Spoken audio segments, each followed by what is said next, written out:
नमस्कार विद्यार्थियों, पथ सफलता के YouTube चैनल पे एक बार फिर से आपका हार्दिक स्वागत, अभिनंदन। आप हिंदी साहित्य के वीडियोस पसंद कर रहे हैं, लाइक कर रहे हैं, कमेंट्स कर रहे हैं, इसके लिए आपका बहुत बहुत आभार। जैसा कि आप लोगों ने कहा था कि ब्लैक बोर्ड यूज़ किया जाए, आप लोगों के लिए उपयोगी रहेगा, हम लोग वाइट बोर्ड यूज़ कर रहे हैं। अब यहाँ पे एक बात बताएं कि भक्ति काल का एक समग्र अध्ययन आप लोगों के सामने, फिर हम लोग विस्तृत चर्चा करेंगे। भक्ति काल सबसे पहले समय सीमा विक्रम संवत 1375 से 1700। फिर बात आती है कि भक्ति काल नामकरण आचार्य रामचंद्र शुक्ल के आधार पे प्रवृत्ति के अनुसार भक्ति क्या। आचार्य रामचंद्र शुक्ल का ही कथन है कि धर्म का रसात्मक रूप भक्ति है। भक्ति को यदि काव्यशास्त्र की दृष्टि से बात करें तो ईश्वर विषयक रति है।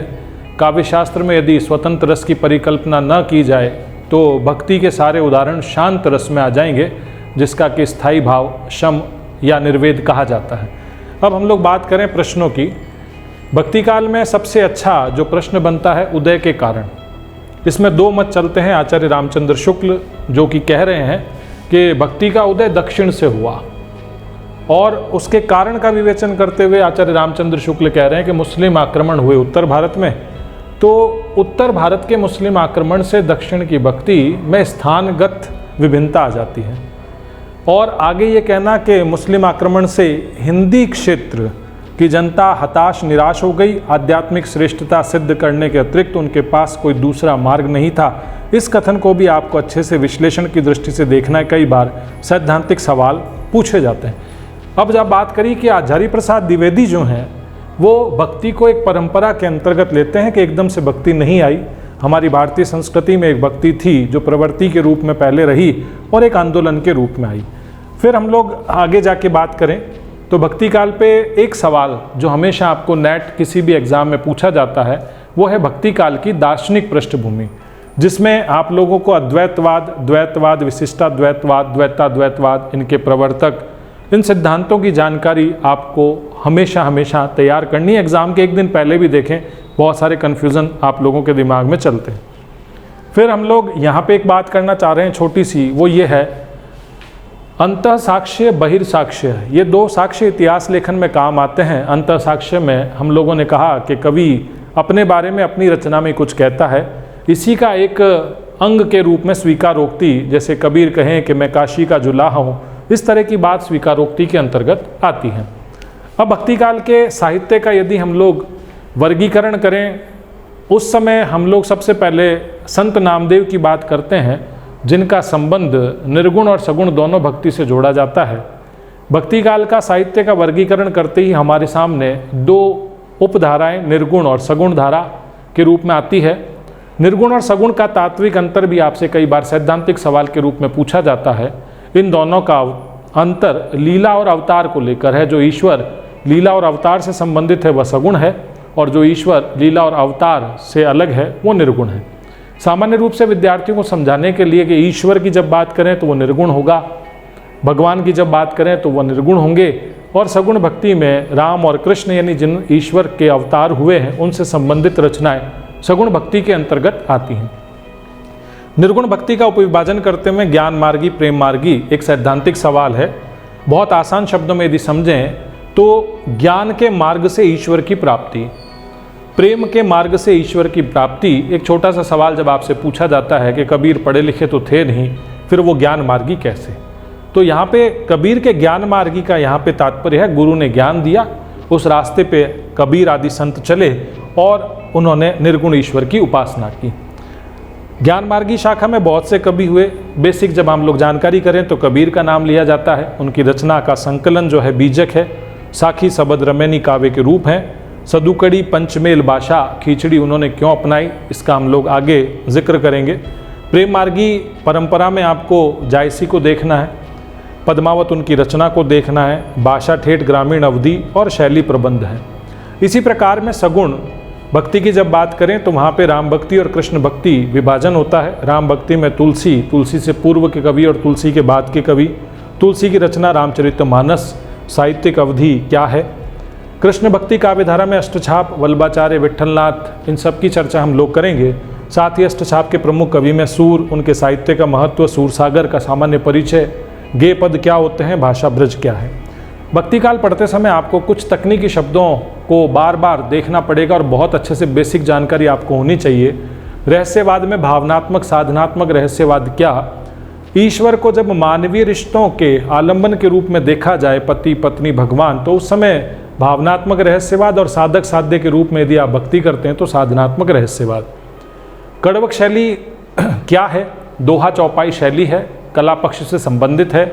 मसनवी शैली का संबंध भाव पक्ष से है, जहाँ पर आपको अल्लाह, मोहम्मद साहब, उनके चार मित्र, शाहे वक्त वगैरह की बात की जाती है।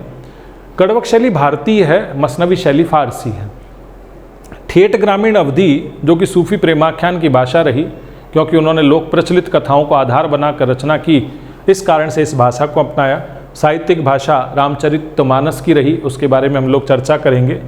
गाए जाने वाले पद सामान्य रूप से ब्रज भाषा से संबंधित रहे और गाए जाने के कारण उनका संबंध संगीत से, विभिन्न राग रागिनियों से हुआ। तो आप याद कर सकते हैं कि गेय पद भाषा, ब्रज, संगीत, विभिन्न राग रागिनियाँ, संगीतकारों ने इसका उपयोग किया। काव्य रचना के प्रबंध और मुक्तक भेद हम लोग आगे चर्चा करेंगे। नक्सिक वर्णन का संबंध संयोग श्रृंगार से है। षड ऋतु 12 मासा का संबंध वियोग श्रृंगार से है। जब आप प्रकृति का मुख्य रूप से वर्णन करते हैं तो आलंबन शैली में कहलाता है, और प्रकृति का जब सहायक के रूप में वर्णन करते हैं तो उद्दीपन शैली में आप लोग इसको देख सकते हैं। तो इस तरह से भक्ति काल का एक सामान्य परिचय हम लोगों ने प्राप्त किया। भक्ति काल हिंदी साहित्य का स्वर्ण युग क्यों है, एक नेट का एक सैद्धांतिक सवाल होता है, जिस पे अब हम आगे धारा उपधारा में चर्चा करते हुए लास्ट में समग्र अध्ययन करेंगे। तो सबसे पहले हम लोग निर्गुण शाखा की बात करते हैं। भक्ति काल के साहित्य की जब हम लोग बात करते हैं तो निर्गुण ज्ञान मार्गी, अब प्रश्न पत्र निर्माता की सोच के अनुसार आप लोग जब तैयारी करते हैं तो निर्गुण ज्ञान मार्गी में सबसे पहले यदि प्रश्न निर्माण की बात आए तो कबीर पे अच्छा प्रश्न क्या होगा ये आपको पता हो। सबसे पहले बेसिक क्वेश्चंस की बात करें, कई बार विश्वविद्यालय के साक्षात्कार तक में भी प्रश्न किया जाता है, बीजक क्या? बीजक का कबीर की रचनाओं का संकलन है। बीजक की जब बात करें तो बीजक में साखी, सबद, रमैनी ये काव्य के 3 रूप हैं। बहुत अच्छे से प्यारे विद्यार्थियों, साखी का जब आप तत्सम रूप बनाते हैं तो बनता है साक्षी। उसका मतलब होता है कि जीवन अनुभव जो देखे हुए हैं, प्रत्यक्ष दृष्टा के रूप में कवि ने उन जीवन अनुभवों को देखा और साहित्य में अभिव्यक्त किया। अब सामान्य रूप से साखी जो है वह काव्य रचना का मुक्तक रूप होगा और मुक्तक रचनाओं के लिए प्रयुक्त होने वाला छंद अधिकतर जगह दोहा छंद होगा। साखी उपदेशात्मक दोहा छंद में। फिर एक सैद्धांतिक सवाल बनता है कि मुक्तक रचनाकार, बहुत अच्छे से सुनिएगा, निर्गुण ज्ञान मार्गी शाखा में मुक्तक रचनाकार हुए, यानी उन्होंने साहित्य की शैली मुक्तक रूप में अपनाई। अब मुक्तक रचना क्यों अपनाई, उसके पीछे 2 बेसिक आप लोगों को फैक्ट्स याद रखने हैं, क्योंकि उनका संबंध उपदेशात्मक साहित्य से रहा, उनका संबंध समाज सुधार से रहा। तो समाज सुधार, उपदेशात्मक साहित्य, मुक्तक साहित्य, दोहा छंद, इस तरह से आपको पढ़ते समय इन रचना शैली के सह संबंध को देखना है। भाषा सदुकड़ी होना, भाषा पंचमेल खिचड़ी होना, इसके पीछे कारण था कि इस काव्य धारा के कवि निर्गुण ज्ञान मार्गी देशाटन करते थे, घूमते थे। उपदेश, समाज सुधार की बातें जिन क्षेत्रों के लिए की जाती थी, वहाँ की भाषा बोलियों का मिश्रण उनके साहित्य की पहचान और विशिष्टता बना। अब यहाँ पर 2 सवाल। निर्गुण ज्ञान मार्गी शाखा के कवियों का संबंध समाज सुधार से पहले है, उनका कवि कर्म बाद में है। तो ये भी क्वेश्चन कई बार आपसे नेट तक में पूछ लिया जाता है, कवि बाद में समाज सुधारक पहले। याद कीजिए अपने विश्वविद्यालय की परीक्षाओं को, जब कबीर का ये प्रश्न आता ही था परीक्षाओं में, कबीर कवि कम समाज सुधारक ज़्यादा है। समाज सुधार से संबंध होना, उपदेश से संबंध होना, मुक्तक काव्य रचना, दोहा छंद, ये आप लोगों को बहुत अच्छे से, और भाषा में विविधता, बोलियों का संगम, उसका कारण उपदेशाटन है और उपदेशात्मक साहित्य है। कबीर पे एक अच्छा सवाल कि कबीर ने अपने पूर्ववर्ती साहित्य सिद्धों से क्या लिया, संदा भाषा, भाषा विज्ञान की दृष्टि से क्या, साहित्य की तकनीकी शब्दावली में संदा भाषा का मतलब उलटबासी साहित्य से जोड़ा जाता है, नाथों से क्या लिया, हठ योग कहाँ से आया, ईड़ा पिंगला सुषुम्ना की बात कहाँ से आई, हठ योग षट चक्र प्रवर्तन की बात कहाँ से आई। इस तरह से बहुत से सवाल आपको कबीर पर प्रभाव के रूप में दिखाई देते हैं। कबीर का इस्लाम का एकेश्वरवाद अपनाना। जब हम लोग बात करेंगे भक्ति काल में कहीं भी भावनात्मक रहस्यवाद के दर्शन आपको साहित्य में होते हैं तो हिंदी साहित्य इतिहास लेखक और आलोचक उसका संबंध सूफी प्रेमाख्यान परंपरा से जोड़ते ही हैं। अब कबीर पर यदि प्रश्न बनाते बनाते बहुत समय हो गया तो रचनाकार, जो प्रश्न पत्र निर्माता रचनाकार पे सवाल पूछता है, तो दूसरा नंबर दादू दयाल का आता है। दादू दयाल के साहित्य में 2 संकलन हैं, अंगवधू और हृदयवाणी। इनके संकलनकर्ता का नाम, अंगवधू के संकलनकर्ता रजब हैं। दादू की भाषा शैली की बात की, पश्चिमी राजस्थानी से प्रभावित है। गुरु नानक पर जब प्रश्न बनता है तो जपू जी, रहीरा, सोहिला, संत काव्यधारा में गुरु नानक का संबंध कबीर से जोड़ें। कबीर की प्रखर वाणी और गुरु नानक की शांत रसवरई रचनाओं की बात करें तो उस समय वहाँ पर काफ़ी कुछ अंतर। निर्गुण ज्ञान मार्गी शाखा के प्रत्येक रचनाकार को कबीर से जोड़ के देखा जाएगा परंपरा में, और कबीर के व्यक्तित्व और साहित्य से उनके साहित्य का अंतर भी देखा जाएगा। जब बात करें रैदास की तो रैदास में निहिता है, एक कुंठाहीनता है, स्वीकारोक्ति कि मैं खलास चमार हूँ। इस तरह की स्वीकारोक्ति, बेबाकपन आपको संत काव्यधारा निर्गुण ज्ञान मार्गी में ही मिलेगा।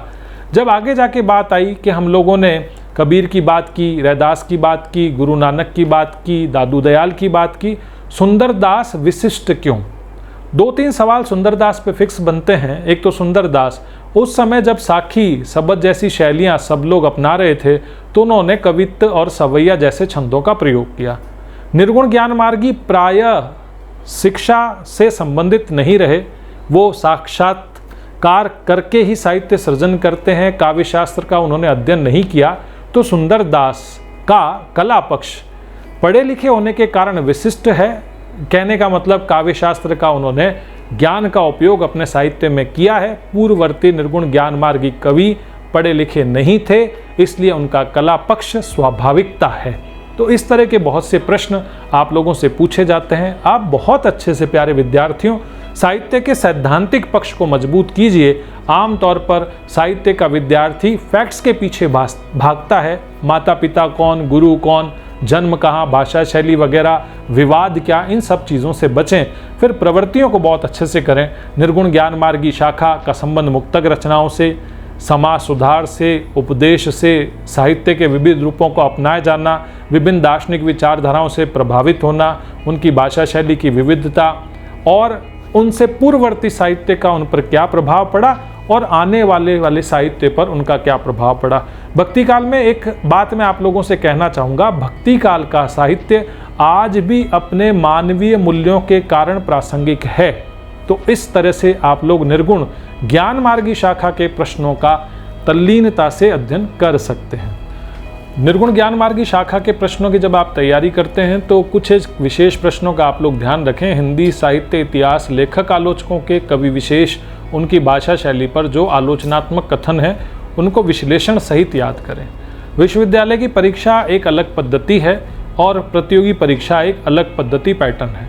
विश्वविद्यालय में जब हम लोग बात करें कि टूटा फूटा कथन याद हो गया काम चल जाएगा, लेकिन जब आप प्रतियोगी परीक्षा देते हैं तो कथन का विश्लेषण आपको आना ही चाहिए। अभी पिछले कुछ वर्षों से जो प्रश्न बन रहे हैं वो ये, कवि की पंक्ति देकर आपको उसकी प्रवृत्ति पूछ ली जाए। जैसे मैं कहता आखन की देखी, तू कहता कागद की लेखी। तो यहाँ पर व्यावहारिक ज्ञान को महत्व दिया जा रहा है, शास्त्र ज्ञान की उपेक्षा हो रही है। इस तरह के बहुत से प्रश्न जो हैं वो आप लोगों को करने पड़ते हैं। अब हम लोग निर्गुण ज्ञान मार्गी शाखा के साथ निर्गुण काव्यधारा की सूफी प्रेमाख्यान परंपरा, जिसे प्रेम मार्गी प्रेमाश्रयी धारा के रूप में भी देखा जाता है। सबसे पहले हम लोग इसी शब्द पे बात करें, सूफी प्रेमाख्यान परंपरा। जब इन शब्दों के विश्लेषण की बात करें, लिखने वाले अधिकतर विद्वान सूफी हैं। प्रेम का आख्यान है तो मुख्य रस विषय वस्तु है जो श्रृंगार होगा।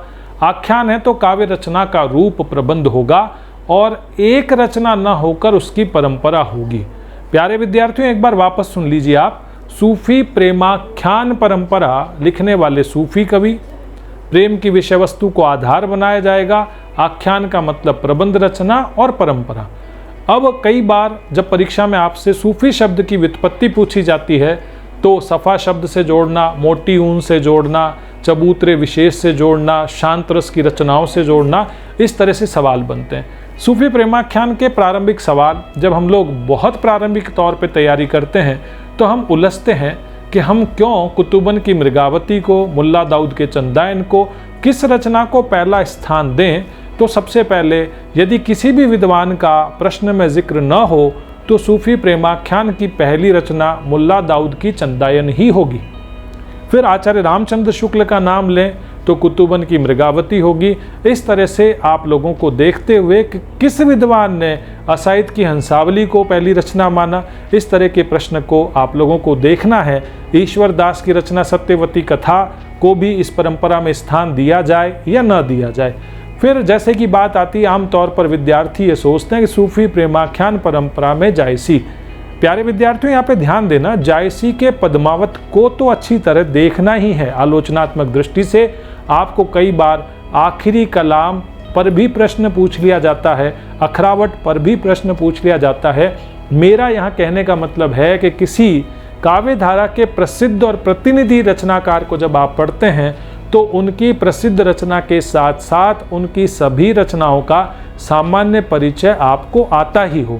पद्मावत पर आपने मास्टरी की, सवालों में समासोक्ति, अन्योक्ति, पद्मावत की रचना विषय वस्तु का आधार क्या रहा, उसकी जो सैद्धांतिक जब बातें, मसनवी शैली क्या, कड़वक शैली क्या, कितने उसके खंड रहे, विशेष रूप से जब सूफी प्रेमाख्यान परंपरा की बात आती है, सर्ग का निर्धारण घटना आधारित शीर्षकों पे होता है। इस तरह की बात अखरावट में क्या, देवनागरी वर्णमाला के अनुसार सूफी सिद्धांतों का प्रतिपादन करना, आखिरी कलाम में कयामत का वर्णन होना।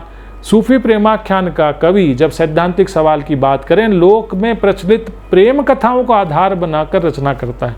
बनारसी दास जैन ने अर्ध कथानक में इस चीज़ों को जिक्र के रूप में लिया है। अब यहाँ पे हम लोग जब बात करें सूफी प्रेमाख्यान में मसनवी शैली, कड़वक शैली, मसनवी शैली का फारस से संबंध होना, कड़वक शैली का अपभ्रंश से संबंध होना, फिर दोहा चौपाई में निबद्ध प्रबंध रचना के लिए कड़वक शैली का काम आना, आचार्य रामचंद्र शुक्ल और हजारी प्रसाद द्विवेदी का यहाँ पर सूफी प्रेमाख्यान परंपरा को रामचंद्र शुक्ल का विदेशी साहित्य से जोड़ना, हजारी प्रसाद द्विवेदी का भारतीय साहित्य परंपरा में सूफी प्रेमाख्यान के बीज देखना, इतने सारे विवाद आपको करने।